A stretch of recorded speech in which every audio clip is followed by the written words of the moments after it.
Today's talk by the OT Association is called Increase Confidence and Ability and Apply Them to Life. And we're going to show you specifically what we're talking about here in just a moment. Okay. To participate, you can type your question or win in the chat. You can message any of the OTA members or the host or IT privately in the chat drop-down menu, or you can raise your hand under the reactions at the bottom of the screen. The OT Association is a steering committee composed of 7 individuals. We began about 2 years ago, a little over 2 years ago. Yes. We have Trey Lotz, OT8, Class 9 and L's Auditor and CS. Randy Smith, OT7, Class 9 Auditor and CS.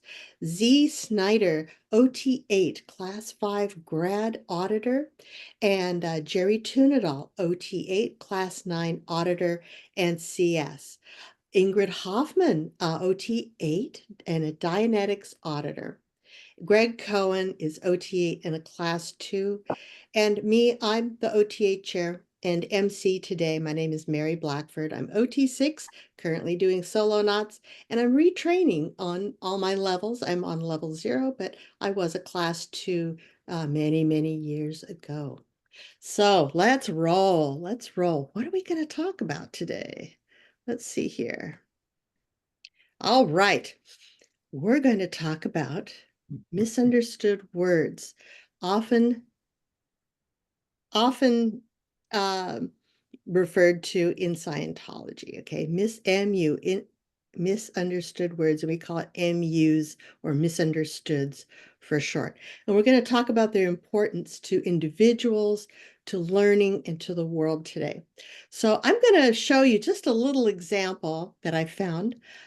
This is about IT support or internet technology support, trying to help someone, but what it would sound like if it was an auto repair place. And it sounds unrelated, but you'll see here in just a moment. My car isn't working. It won't move. Is it on? Of course it's on. It can move, but it makes a noise and it's loud and clunky. Okay, so it can move, but not well. Can you check your tires to see if any of them are flat? My what? Your tires. They're the round black objects that are touching the ground. The tire isn't flat. It looks normal. You checked all of them. I only have one. You only have one tire? Yes. Okay, what does the tire say on it? Nothing. It should say a name on it that's the brand name. I just want to make sure that we're looking at the right thing. It doesn't say anything. It's just what I use to open the door. Okay, that's the door handle, not the tire. I see where that can be confusing. What we're looking for is black and round, and it touches the ground. Look, I don't know why you expect me to know all these technical terms like tires or whatever. Just come fix the car so it can move again, okay? Okay. My car isn't working. It won't move. Sorry. Let me move down here. All right. What we're going to talk about today, isn't that fun? It's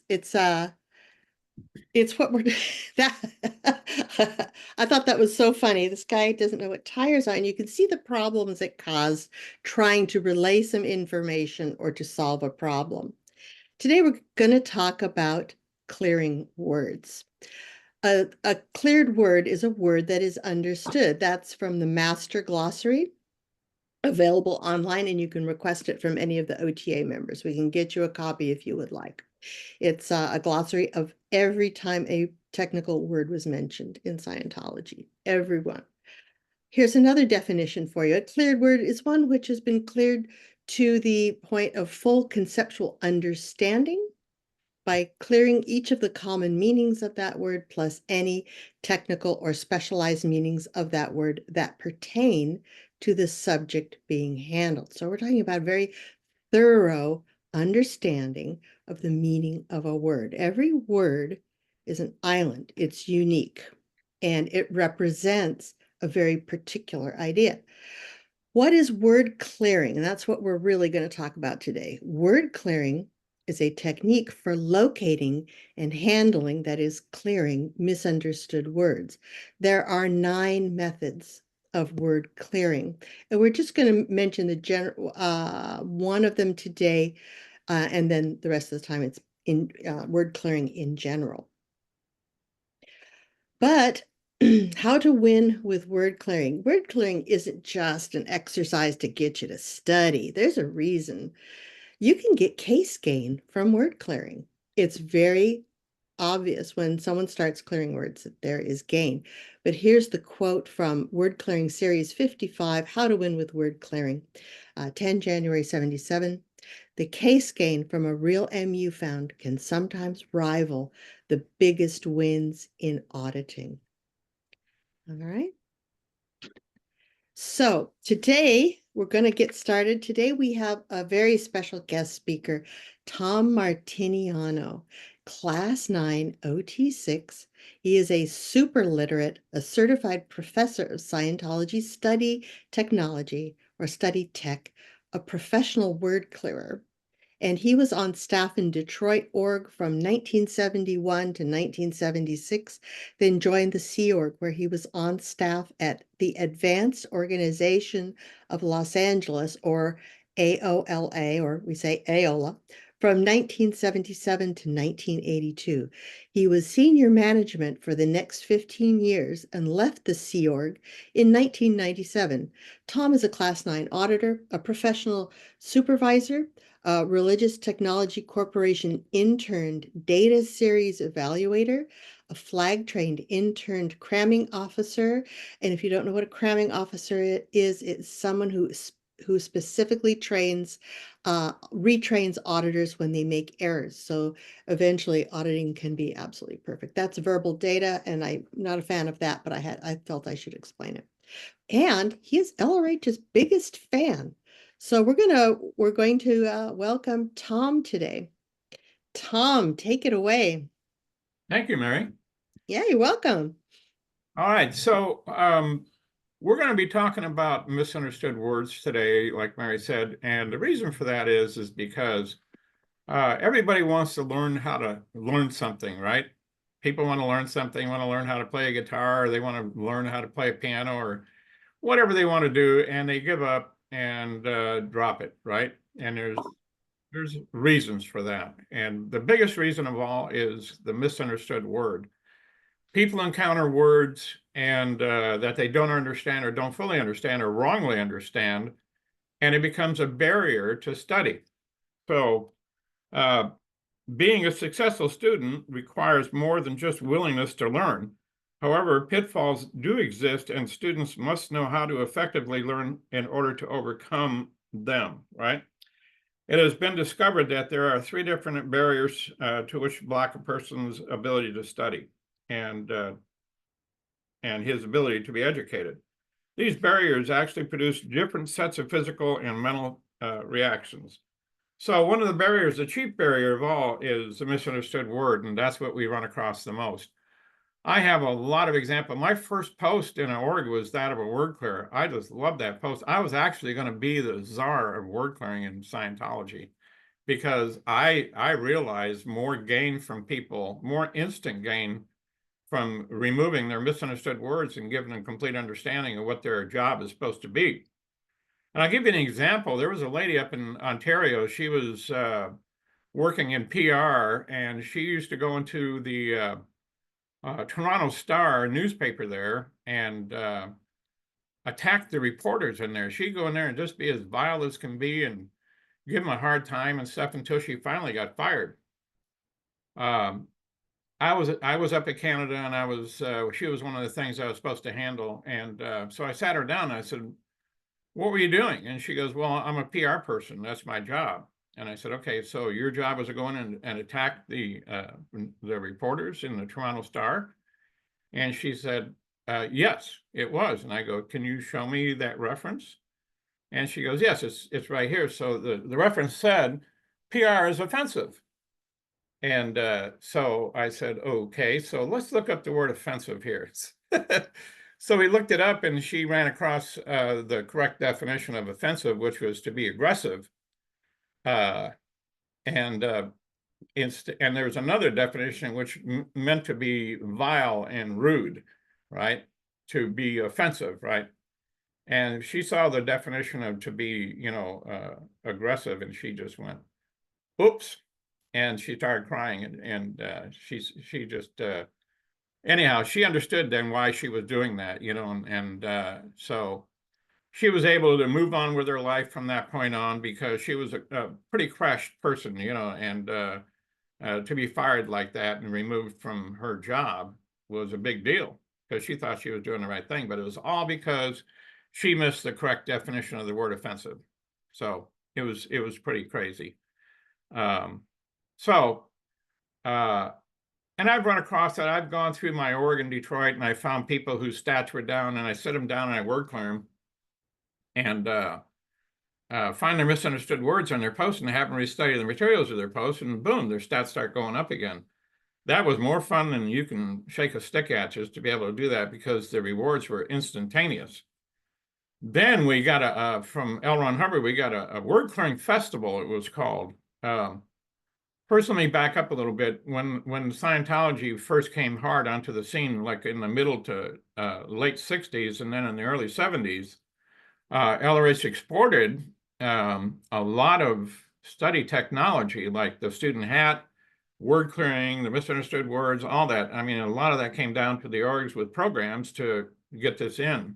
And he had the study tapes, which were invaluable to learning how to study. And so, okay, there it went, but it became kind of a flat tire because people didn't understand the words in it. So we had to word clear everybody that was involved in this. And so then the word clearing festival came down, where LRH had noticed that people were coming on lines and wanting to get services, but then left. So he asked us to pull these people back in and go in our central files and find people that bought a Dianetics book or had an intro lecture or whatever, and we bring them in and we say, so, okay, what was your first contact with Scientology? Well, my friend told me about it. Okay, and then and we watch them on the meter for a read, right? We put them on the meter to do this. And then what was your next contact? Well, I went to an introductory lecture. Okay, and we got a long fall on that one. And so then we sit down and say, okay, so in your introductory lectures, there's something there that you didn't fully get. And they would say, yeah, he was talking about engrams. And you go, okay. And so what word was misunderstood just before that? And he goes, Scientology. Okay, so let's clean that up. And our success rate from doing this was, it was just outrageous. We had like 35 to 40% people signing up to take a service, because we found they're misunderstood that blocked them from continuing on. And it was kind of like ridiculous, the ideas that they had about certain words, And so I saw more gigantic wins from doing this than anything else I've ever done before or since. And I asked somebody I asked a technical person in the org, I said, why did they have such a resurgence from doing that? And she said, well, because they had a purpose. They had a purpose to do something, and they had a purpose to turn their lives around or straighten out their lives. But it got blunted by the misunderstood words. So if you remove that, if you cleared that up, then their purpose is rehabilitated. And it's a big deal. You see what I mean? So misunderstood words can cause a lot of havoc. I've seen everything as far as misunderstood words go. I've seen a guy that couldn't write properly because he had a misunderstood word on handwriting. You name it, I've seen it. And it was a good time of my life for sure. So I was always a dumb person in school. I had really bad average in high school. I mean, very bad, D's and D minuses, and because I hated school. I just hated it with a passion. So when I got into Scientology and I became a word clearer, then I thought, well, they had this course that came out in 1971. It was called the Primary Rundown. In other words, you called it a primary rundown because it should be the first thing that you do. And so what you had to do was, you had all these study tapes. They were 90 minutes long. So you get a dictionary, a good-sized dictionary, and you start clearing words in alphabetical order of the first study tape. So there's 1,600 and some words that you had to clear. It took me a long time to do that because the words like a and as and to and the smaller words were really hard. I mean, dictionaries had different dictionaries had different definitions of those words, so it was really hard.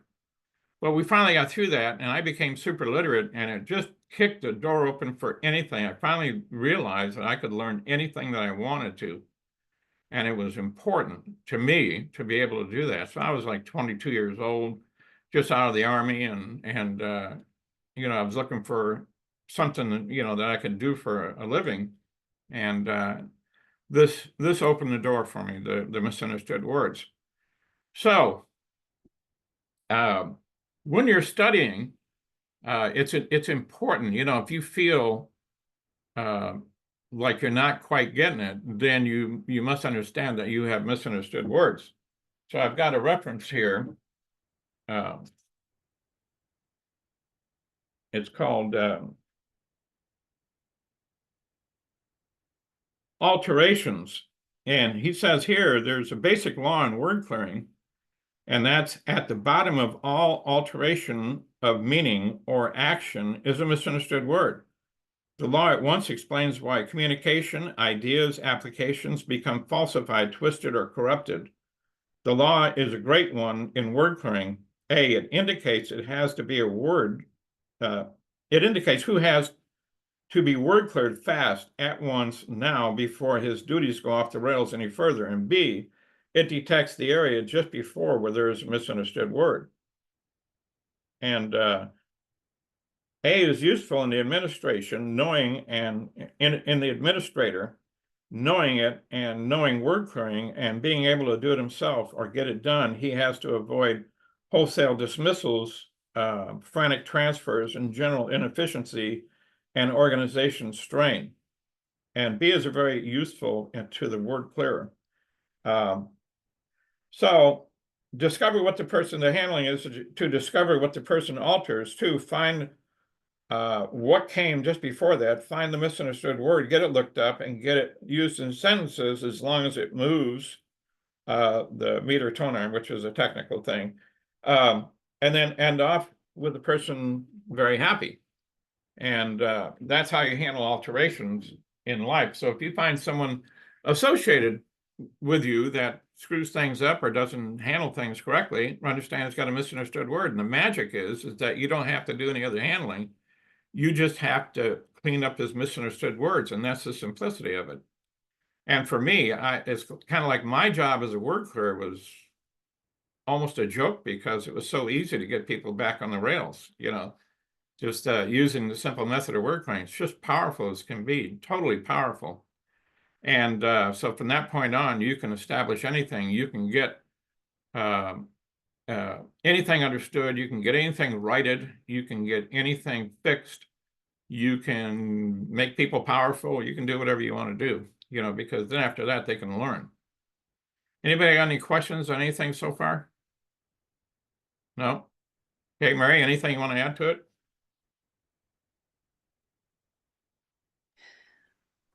Yeah. No, there's nothing I want to add, Tom. Does anybody have any questions? IT, got any questions coming your way? All right. Okay. All right. Thank you, Tom. That's your talk then? Okay. All right. Thank you so much. We really appreciate it. All right. Okay. Our next speaker. Ingrid, did you have something? What's that? Go ahead. Ingrid, you raised her hand. Oh yeah, Ingrid. Ingrid, unmute yourself. Cool. Oh, she was applauding. Oh, that's great. You're welcome. Yay. All right. Thank you so much. All right. The next speaker is me. You guys don't usually get to hear from me. Usually I'm in the background pushing buttons, admitting people and unmuting people. But I've been asked to talk today about some of my experiences clearing words. And here's a little bit about me. I taught English as a second language, English writing and composition, which means essay writing, study skills, research. I taught literature, film as literature, and film appreciation, and creative writing. And Along the way, I introduced LRH Study Tech to hundreds of students.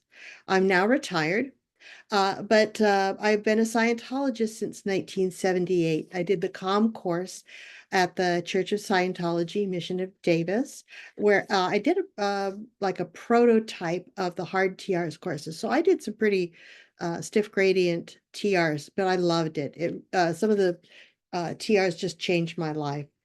HQS, that's the Hubbard Qualified Scientologist course, and the student hat at the Church of Scientology Mission of Davis.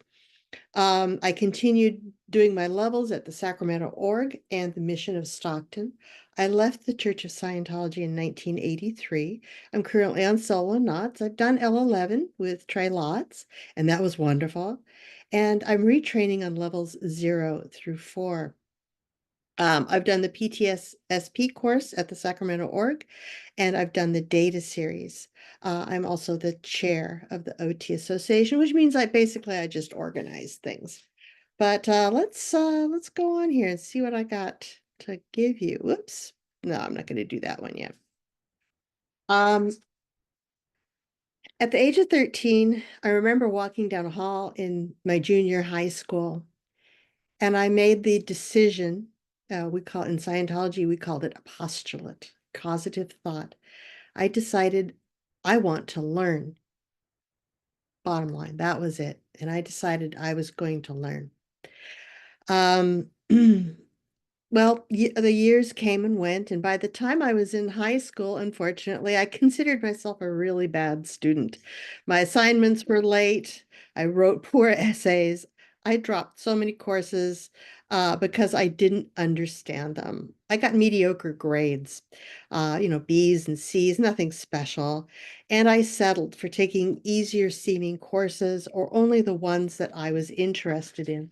And that was even in college. I continued those bad habits. I didn't know about barriers to study, but I'd run into them. In spite of my decision wanting to learn, I was not a great student. But I learned how to learn in my last year as an English major at UC Davis. At the Church of Scientology Mission of Davis, where I learned study tech and did the student hat, I came to realize there was no such thing as a bad student, only a student who's not been shown how to learn. Clearing words so that I could understand their meanings was one of the most important things I got from the student hat. For example, you've all read Shakespeare, right? Yes, we've been exposed to Shakespeare and maybe some other books in ancient language. How often did you get stuck in that reading? How often did you go, oh, those ancient words, oh my gosh, what do they mean? What the heck is he saying? What does he mean? I never bothered. From my point of view, I never bothered to look up the meanings. That even though the definitions were often right at the bottom of the page. But they started to make sense when I began to look up the meanings. The words in Shakespeare, in Shakespeare's work, Shakespeare's intent, meaning, and brilliance shone through for the first time. These understood words I had cleared, represented ideas about a time long ago, and many new ideas to me. I started graduate school the following year and I applied study tech to my new readings. There's a lot of reading for a master's degree in English. It's really sophisticated stuff real often, and the expectations for students were also very high. So I had a steeper gradient to overcome. I cleared words in my other readings as well, in my other classes. Each word represents a unique idea. And as a result of looking up words, entire new worlds of thought opened up to me. It's as if I could look at the world through the author's eyes. And the best of all, I correctly understood their ideas and could freely agree or disagree with their train of thought. I became confident in what I studied, read, and wrote, and it showed in the A's I got. A huge win for me.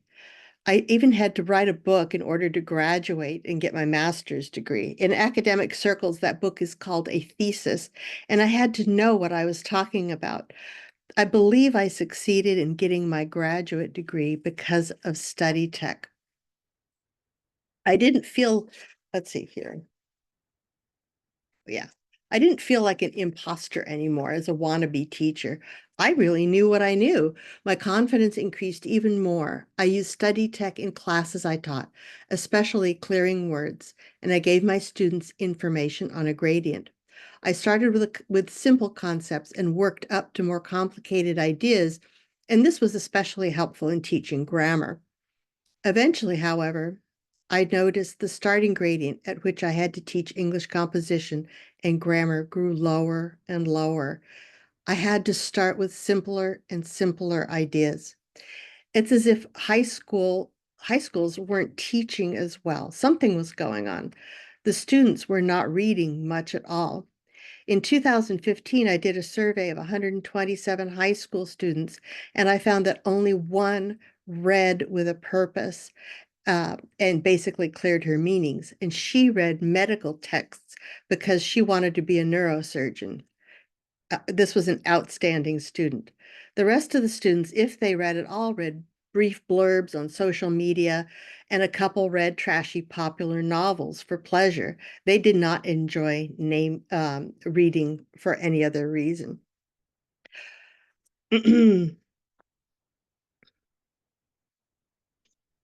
Let's see here. The first study skills class I saw outside of the Davis mission was offered at a private university 18 years after I graduated with my master's degree. Fortunately, I was asked to teach that class. In my study skills classes, a particular textbook was required, but I introduced LRH Study Tech within the first 2 weeks. If a student dropped my class, I thought at least they'd have that data for their use. One of my biggest wins was seeing the lights go on when students understood how and why they should look up not understood words. It's a life-changing thing for Scientologists and non-Scientologists alike. One student came to class so excited and so bright in week 4 or so that she had to stand up. And that's really unusual. She stood up and she told the whole class her win. She had looked up words in her nutrition textbook that she didn't understand, and she earned an A on the first quiz as a result. The other students were impressed. And I learned, yeah, it's possible for anyone to be a good student. Um, let's see, over the years, I learned a lot about our kindergarten through 12th grade or high school educational system. My students told me that there were no classes on how to learn or study. Using a dictionary or thesaurus was not taught or encouraged. They were supposed to get a word's meaning from the rest of the sentence that the word was in. And this is called getting the meaning from the context. And we do that a little bit in Scientology when we're first looking up a word. We want to kind of know what area that word is in. But basically, with study tech and misunderstood word technology, you do end up reading all the definitions for a word. And so you're really clear on what the usage of that word is. So basically, we use context to identify the most likely meaning of a word before learning all the other possible meanings. To my students, and this is community college, okay? To my students, using a dictionary was such a novel idea that I even had a couple students argue with me about looking up words. Nah, Miss B, that don't work. Dictionaries don't do anything. So I immediately did a demonstration involving the whole class on what happens when you don't look up non-understood words and when you do. I wrote on the board, the autodidact, that's spelled Autodidact, the autodidact didn't do well on the test.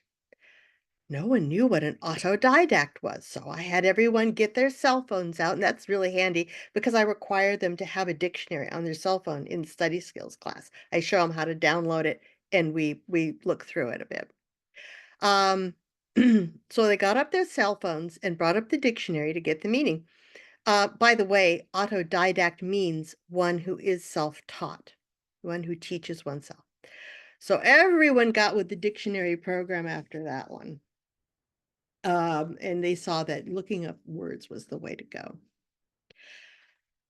So what I'm going to say here is starting students early in life with word clearing alone, and I'm not saying just to do it alone, but just that alone would save so much time and effort and disappointment for students and instructors alike.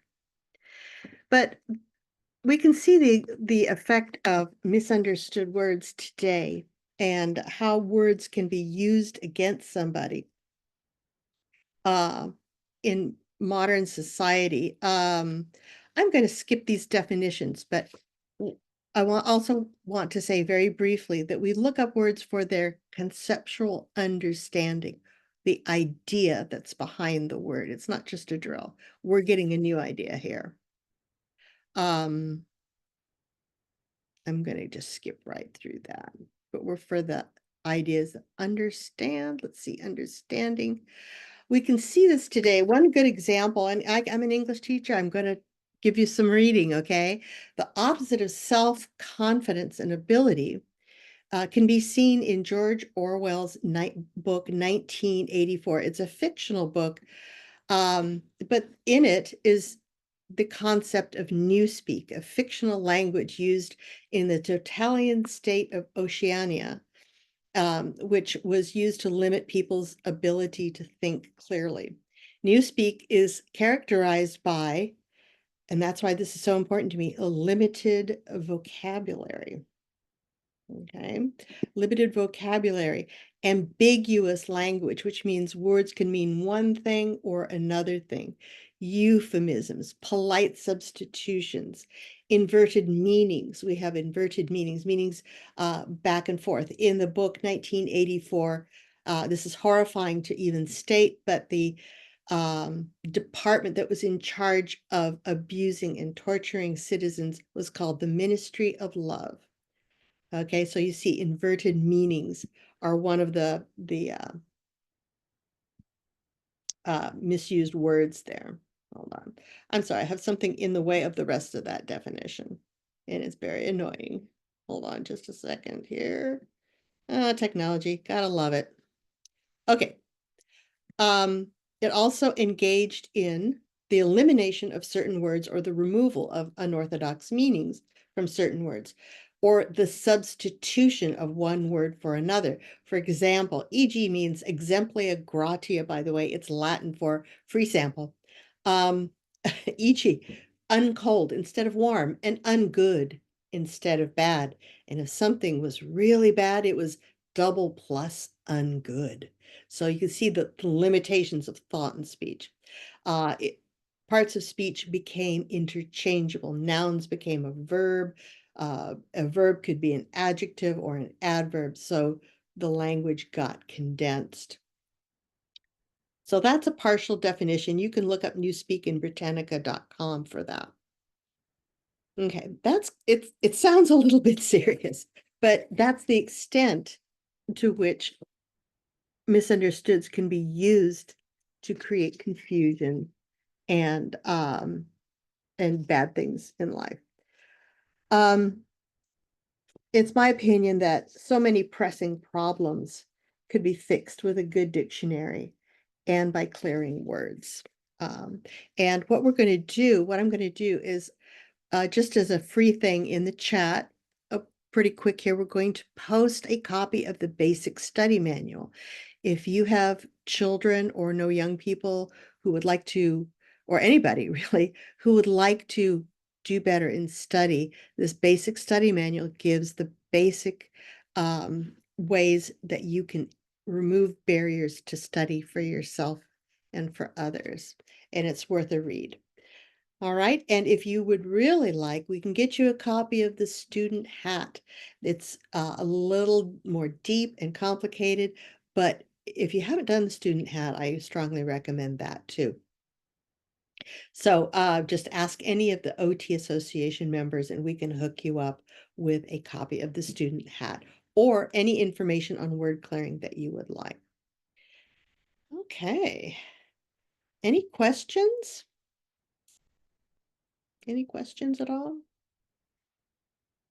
Okay, I don't know how I got this bar down here and in the way of my text, but okay. And I also want to point something out. At the beginning of every book by L. Ron Hubbard, there is this important note. I won't read it all, but I'm sure you've seen it before. It begins, in studying Dianetics and Scientology, be very, very certain you never go past a word you do not fully understand. And there's a reason for that. And he knew it as early as 1950 or 1951 when Dianetics was first published. He knew the importance. All right, my dears, any questions at all?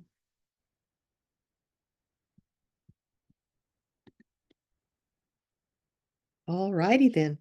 I'm gonna turn this over to our next speaker, Randy Smith, one of our OT Association members. He's a Class 9 auditor. He's a CS. He's a trainer, and a wonderful auditor in his own right. So, Randy Smith, if you'd like to tell a little bit about your background in Scientology, that would be helpful. I don't have that in front of me. Thank you. Sure. Thank you, Mary. Hello, everybody. Good to see you all again. Hi, And Randy. Real quick, hi. we have a question about defining student hat. Oh, okay. We have a question about student hat, what that means. The hat in Scientology, or actually in any usage, one definition of hat is one's job. And you might, another definition connected with that would be something you can study about how to do a job. So, for example, a plumber, his hat is to fix pipes. And he might study this, and that would be called a plumber's hat, or he might carry some references around in his truck about how to cut certain pipes and so forth. That would all be part of his hat. So the student hat is a course L. Ron Hubbard developed to teach a person how to be a very successful student. Okay, so that's what student hat means. So I have been an auditor since 1971. I got in Scientology in 1970. I've been auditing a lot over the years. I've also trained auditors and trained people on courses. You want to go to the next slide, Mary, about method 1, I think? Sure. Thank you. So one of my favorite auditing actions, and some of you guys have had this, is called method 1, word clearing. Now, like Tom said earlier, there are 9 different methods of clearing words. Well, this is one of them. And this is actually in session, like it says. It's by meter in session. A full assessment of many, many subjects is done. By this has been LRH made up a canned list of about 30 subjects that people often study, like geometry, history, mathematics, organization, and the auditor simply takes these and assesses them on the meter. And whichever one reads, he will ask the person, okay, in this subject of blah, what word has been misunderstood? And I just have a little story to tell you about my method 1. Kind of like Mary and Tom, I was not a very good student. I mean, I did very well in grade school. Everything came rather easy to me. But when I hit what they call middle school nowadays, especially this one class of algebra, I just didn't get it, and I wasn't doing well. And from then on, I decided, oh, I'm just not a math person. I'm just not good at math, And some years later in Scientology, I received this method 1 word clearing auditing. And the auditor said, okay, and so in the subject of mathematics, what word has been misunderstood? And you wouldn't think you'd remember these things, but being this word algebra floated up in my mind. I said, you know what? I never knew the definition of algebra. They never told us what that word meant. So the auditor said, okay, let's look that up. He pulled out a dictionary and we cleared the word algebra. Now, I won't go through all the definitions, but what really turned the lights on for me was you also clear where the word comes from. When you fully clear a word, you clear the origin or the derivation of what language did it come from? What did it originally mean? And it turns out algebra comes from the Arabic. And the Arabic word was something like al-jabr. And the way the Arabs used that word, and this was probably, in around the year 800, 900, 1000 AD, was for something called bone setting. And it's where you have a broken bone, like a broken leg, and the doctor sets the bone by putting the pieces together so that they balance and they're matched up. And so this is the basis of algebra. And all of a sudden, a light went off. And I just went, oh my gosh. So that's algebra. It's because you have an equation. You have x equals y, or you have 2x equals 3x, or whatever. And all you have to do is balance these equations from one side to the other. And I suddenly got the concept that it's kind of simple. It's really not that complicated. It's kind of like bone setting. Anyway, I had a tremendous win on this, and we cleared up many other subjects in Method 1. But the proof of the pudding is in the doing. And within a few years, I was teaching myself computer programming, and I was selling software to small businesses. And I know I never would have even approached that if it hadn't been for my Method 1 word clearing. Now, I've done this action, Method 1, on a number of different people. And like it says here in the second definition, it's the action taken to clean up all misunderstoods in every subject one has studied. It's done by a word clearing auditor.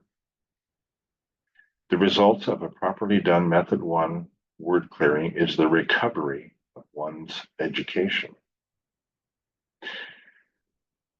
So you might think, oh, well, this sounds very laborious. This would take forever. Well, the fact is you don't really have to clear every word you ever studied in that subject. But the fact is there will be certain key words that have been stuck in your mind, you might say, that you never got. And you clear those up, and the whole thing becomes more confrontable. And you will find your interest reviving in some old subject that you had thought, well, I studied blah, blah, blah, but I'm never going to do that again. Suddenly you'll get interested again, and you'll be encouraged to learn again about that or other things. Do we have any other slides, Mary, about some success stories I think I included?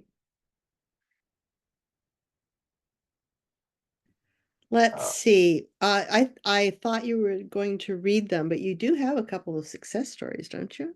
You want to just read those out? I don't have them handy, but I thought we might have slides of them. Okay. They were pretty long, but I assumed you were going to read them. That's okay. That's okay. I can paraphrase them. Okay. So I've done this Method 1 word clearing. Here's an example of the kind of wins people get. And we're going to have a little win session here in a few minutes too. So some of you attending might like to share your wins from word clearing. We're going to do that in a few minutes too. Recently, I was auditing a woman who was born in Mexico. Her family came to the United States when she was 9. She didn't know any English, but she was just told, sink or swim, you're in an English speaking school, you got to learn English, and it's tough, but that's the way life is, you know. And so she did. She learned English enough to make it through school, and she was dedicated. She had a purpose to do well in life. She knew she wanted to do something without even having the study tech. She, by the end of high school, she had won a scholarship to go to Germany for college because she had buckled down and worked that hard on it.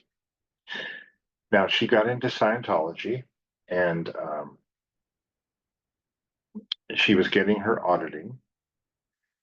And she expressed to me several times that she really wanted to clear up her education. So at the proper point in her auditing program, we did this method 1 word clearing. Now, when you have a foreign language person, the ideal is you clear it in their own language first. So first we did the method 1 in Spanish. And I knew enough Spanish to where I could assess the list in Spanish and clear up the misunderstood she'd gotten in Mexico.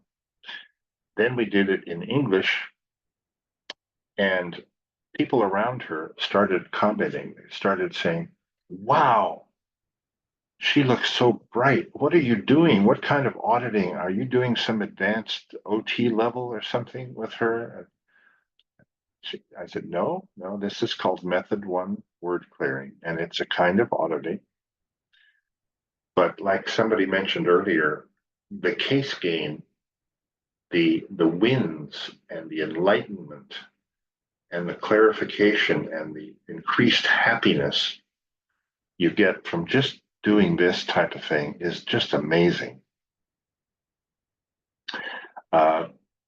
She also talked about after she had this action, she was suddenly able to do things and learn a new job tremendously easily.